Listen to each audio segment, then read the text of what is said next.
Ji udah menyatakan dirinya Ji suatu saat akan menjadi orang sukses gitu. Suatu saat kalau kamu menjadi orang sukses, jangan lupa berbagi kepada orang yang tidak mampu. Ya, Dan jangan lupa bersabar.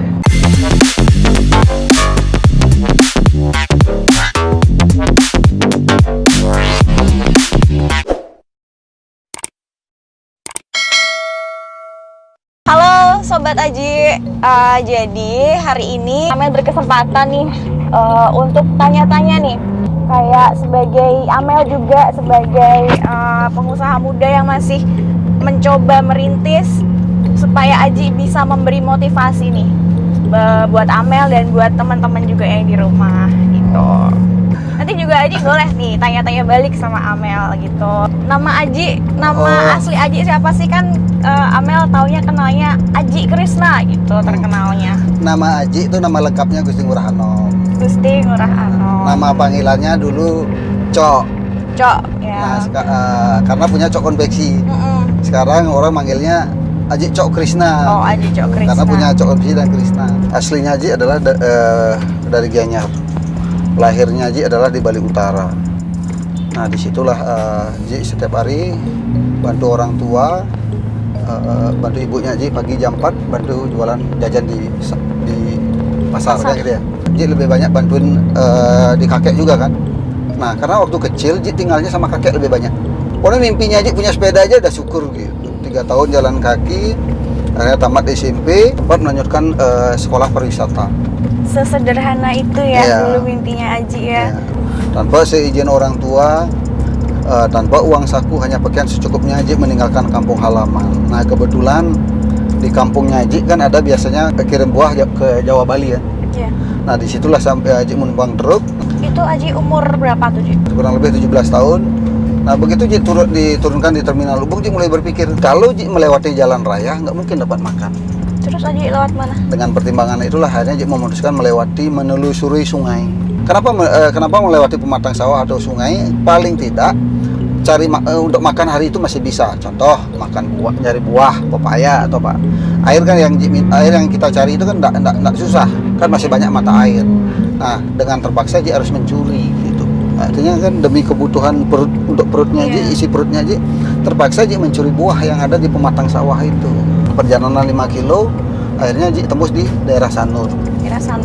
Di daerah Sanur tuh ada beberapa hotel melati. Ji minta izin kepada security. Izinkanlah saya menumpang di security ini sebelum mendapatkan pekerjaan.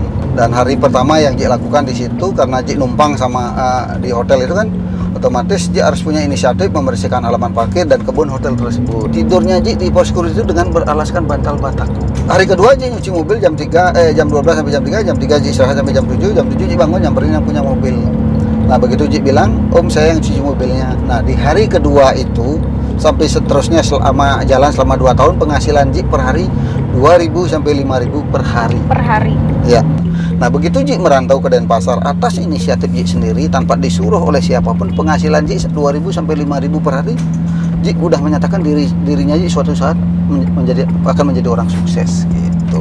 Gini Aji, mungkin sebagian orang beruntung dilahirkan langsung di keluarga yang berada ya. Cuman sebagian orang juga beruntung walaupun mereka tidak dilahirkan dalam keadaan di keluarga yang kaya, mereka diberi skill, kemampuan untuk bisa maju, bisa sukses dengan skill mereka sendiri gitu.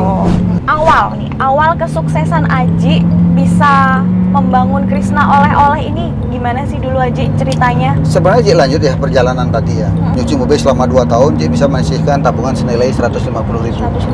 Uang yang 150.000 itu Ji gunakan untuk beli sepeda motor. Dengan modal itulah Ji mulai cari pekerjaan. Dan pertama kali bekerja dan tidak pernah bekerja di tempat lain adalah di konveksi Siddhartha. Di atas jam 7 daripada Ji diam, waktu banyak. Nah di situ punya inisiatif belajar menjahit, sablon dan motong. Selalu bosnya Ji bilang, suatu saat kamu akan menjadi orang yang sukses. Percaya sama kata-kata beliau, karena Ji punya sosok owner yang sangat baik, bijaksana, spiritual, memang orangnya baik, sosial. Di situ dia terakhir bilang, suatu saat kalau kamu menjadi orang sukses, jangan lupa berbagi kepada orang yang tidak mampu. Dan jangan lupa bersabar. Sekarang Ji bisa seperti ini karena beliau. Makanya kita nggak pernah lupa sama fasilitas. Terus Aji ketemu sama istri tercinta di konveksi juga ya? Istrinya Aji itu adalah teman sekolah SMP dan sekelas di SMP. Tetapi waktu SMP nggak pacaran. Nah ketemunya sama-sama merantau. Nah begitu ada kerjaan banyak kan, Ji cari pengepul nih keluar. Ketemulah dengan teman sekolah yang jadi istrinya Ji sekarang. Saya tukang jahit, tukang sablon, tukang potong. Dia tukang jahit. Meskipun kita umur masih muda, udah nikah muda aja lah. Karena saya yakin saya pasti akan berhasil karena skillnya sama. Skillnya sama, itu definisi jodoh pasti bertemu itu Aji. Di tahun 2006 sesuai tadi yang Amel sampaikan perjalanan Krisna kan Mel. Nah tahun 2006 akhir Ji sama istri ingin ekspansi. Usaha apa yang harus kita buat? Ayo Bu, bagi-bagi tugas Bu. Kita selama 2 bulan survei oleh-oleh yang ada di Bali. Kenapa enggak kita aja buat oleh-oleh? Kan gitu. Tanggal 16 bulan 5 2007 dibukalah Krisna pertama. Dekat Art Center. Nah itulah yang pertama. Dan bahkan hampir 1 bulan nih penjualan cuma 50.000 per hari. Nah sedangkan Ji udah mulai udah pakai pinjaman bank. Nah disitulah Ji mulai buat brosur. Isinya tuh begini. Dengan membawa brosur ini dapatkan t-shirt keren gratis 1. Kita edarkan di pintu masuk Gilimanuk. Ji di sana tinggal 2 bulan, kos 2 bulan pakai kipas angin. Nah akhirnya cara promosi itu berhasil Mel. Tahun 2008 tanggal 16 bulan 5 2008 dibuka lagi Krisna 2 yang lebih gede lagi yang bersebelahan dengan Erlangga. Erlangga ya. Di situ Ji selalu silaturahmi sama pemilik Erlangga. Akhirnya hubungan Ji sama Erlangga bagus. Jadi ini kompetitor yang saling menguntungkan ya Ji ya. Di situ kan jalannya kecil kan, Mel kan tahu jalannya kecil, bus tidak boleh masuk situ. Tapi pengunjung udah rame Mel. Ini kok bisa sampai jualan dapat 2M? Ini kayak mimpi. Di luar ekspektasi aja. Wah, ya? di luar. Tuhan udah memberikan rezeki yang sangat luar biasa. Tapi saya janji pada Tuhan, saya akan bagikan kepada masyarakat yang membutuhkan. Sampai sekarang pun Ji tidak akan terlepas dari anak-anak yang tidak mampu. Tanggal 16 bulan 5 2009 dibuka Krisna di Jalan Raya Sunset Road. Tahu kan? Iya. Karena Krisna 1, 2, dan 3 buka jam 8 sampai jam 10 malam. Sedangkan di atas jam 10 pengunjung masih ramai Mel. Di situ Ji ingin menjadi pionir di seluruh Indonesia. 1 November 2010 dibukalah Rama Krisna 24 jam yang dekat bandara. Iya. Ya, itu yang 24 jam sih setahu Amel. Itu 24 jam, tahu kan? Tahu. Nah, 3 bulan pertama itu sepi pengunjung Mel di atas jam 12 karena orang belum tahu itu 24 jam. Tapi begitu setelah 3 bulan kemudian akhirnya Krisna itulah yang paling ramai Mel gitu. Sampai sekarang Aji udah punya berapa outlet total? Ya total outlet sih 32 outlet. Itu di 2019. Karena di 2019 terakhir kita launching yang pertama adalah Waterpark Singaraja. Yang kedua adalah Krisna Gianyar yang kita sekarang datengin ini. Yang luasnya 3 hektar itu di oleh-olehnya di tengah sawah. Yang terakhir kita buka yang Krisna 4 lantai yang di bypass. Yang sekarang lagi viral, lagi apa ya? Orang semua tuh pada belanja ke sana, baik artis, pejabat, presiden atau siapa, semua pada ke situ. Aji punya berapa anak totalnya? Yang pertama namanya Berlin, dia sekarang bantu di perusahaan termasuk main saham. Terus yang kedua anaknya Aji, dia bantu ibunya juga di perusahaan di processing bagian urus barang. Termasuk juga sekarang di masa pandemi ini dia punya produk namanya Bolo-Bolo Kitchen yang lagi rame. Ya, kemarin Amel coba donatnya, enak banget. Enak ya? Enak. Terus yang ketiga anaknya Aji sebelum pandemi dia nge-grab masa anak pengusaha mau nge-grab kan bawa motor. Mantap kan tuh, ya itu anaknya Aji memang dari SMP nggak ada minta uang. Gimana sih Aji ini cara Aji biar anak-anaknya Aji ini nggak manja terus juga tangguh seperti Aji, gimana? Istrinya Aji setiap hari kan pagi siang malam kerja. Ji juga pagi siang malam kerja. Nah di situ anaknya Ji melihat kesehariannya udah seperti itu. Mau nggak mau anak melihat orang tuanya seperti itu pasti dia membantu kan gitu ya. Nggak mungkin ditinggal kan.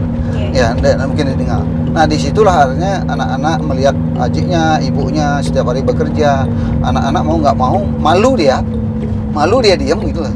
Artinya Ji tidak akan pernah menyuruh anak, biar anak lah yang punya inisiatif sendiri. Tapi bagus ya Ji sampai dia mencoba jadi Grab gitu ya. Jadi dia pun bisa menghargai seberapa kecil uang dia dapat. Jadi dia bisa menghargai aja ya. Sekarang gantian nih. Amel asli mana sih? Mel ini asli Semarang. Semarang tepatnya di Kota Salatiga sih. Amel ini terlahir di keluarga yang sangat biasa sih. Iya. Kurang juga enggak, lebih juga biasa-biasa aja gitu Aji. Iya. Jadi Amel dari kecil sampai SMA Amel di Kota Salatiga. Terus Amel dari kecil memang punya jiwa bisnis ya Ji. Iya. Jadi dari SD dulu Amel sudah jualan kayak kertas binder gitu Aji. Di kelas tuh Amel jual-jual sama teman-teman. Terus jual keripik-keripik itu Aji. Jadi di sebelah rumah dulu ada orang yang jual-jual keripik. Akhirnya Amel bawa ke sekolah, Amel jual-jual pas istirahat itu ke teman-teman gitu. Jadi Amel udah nabung. Nanti kalau misal nih untung Amel udah 10.000, 15.000, itu Amel bantuin ibu beli telur, beli minyak gitu. Jadi ibu Amel sampai dulu pernah nangis terharu gitu Aji. Terus SMP juga Amel sampai SMA itu jual-jual pulsa juga gitu.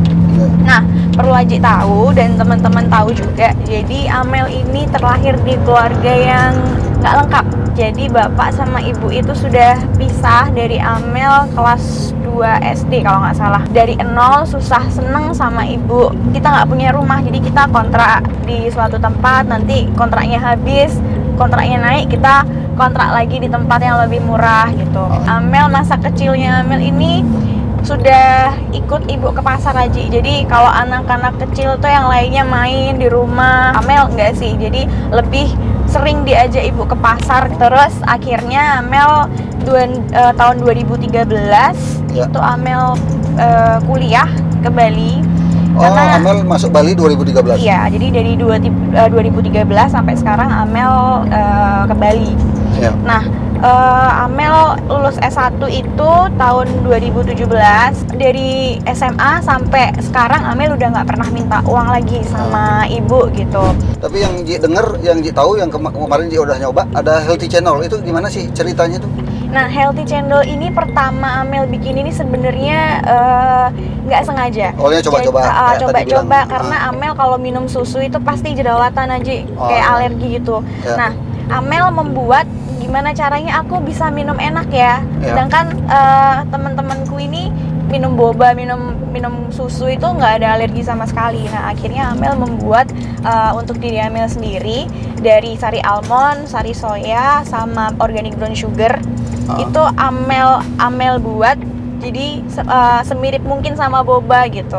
Nah, pengganti bobanya itu Amel pakai sari daun pandan sama rumput laut. Jadilah cendol itu gitu. Sebenarnya itu bukan cendol sih, tapi dimodifikasi sedemikian rupa biar menyerupai cendol gitu aja. Kalau boleh tahu, Mel kan masih muda, usaha udah sukses. Apa sih kurang lagi? Tinggal kapan nikahnya nih? Gitu. Menunggu tapi pacar kan udah. Menunggu yang gini aja, menunggu yang pas dari Tuhan gitu. Urusan pacaran mau cut apalagi ya? Mau apa Aji nih? Terakhir Aji. Apa kiat-kiat Aji untuk teman-teman nih yang di rumah? Ya, buat teman-teman anak-anak milenial yang ada di Bali dan di seluruh Indonesia, kunci kesuksesan adalah satu, kesabaran, kerja keras, tulus, dan menerima apa adanya. Karena orang Bali itu percaya dengan karma. Karma pala ya. Iya, karma. Makanya segala sesuatu kita bisnis tidak harus promosi besar-besaran, tidak harus endorse atau besar-besaran. Yang paling penting adalah kita berbagi kepada masyarakat yang tidak mampu. Saya yakin itu juga promosi yang dari mulut ke mulut gitu. Makanya sampai saat ini kalau Ji itu lebih banyak ke kegiatan sosial karena mulut geramnya itu yang paling penting gitu. Nah, makanya sekali lagi buat teman-teman dan buat anak-anak milenial yang ada di Bali dan seluruhnya, semangat di masa pandemi ini, harus berinovasi dan kreatif. Kalau dari Amel sih, buat temen-temen siapapun kalian, mau dari latar belakang seperti apa, jangan pernah minder, jangan pernah merasa insecure apapun. Jadi kita semua, walaupun orang dari mana, dari anak siapa, karena semua punya porsi yang sama, kita punya cara yang sama dan untuk sukses dan rezeki masing-masing gitu. Oke, udah sampai nih. Ini pakai lampu loh.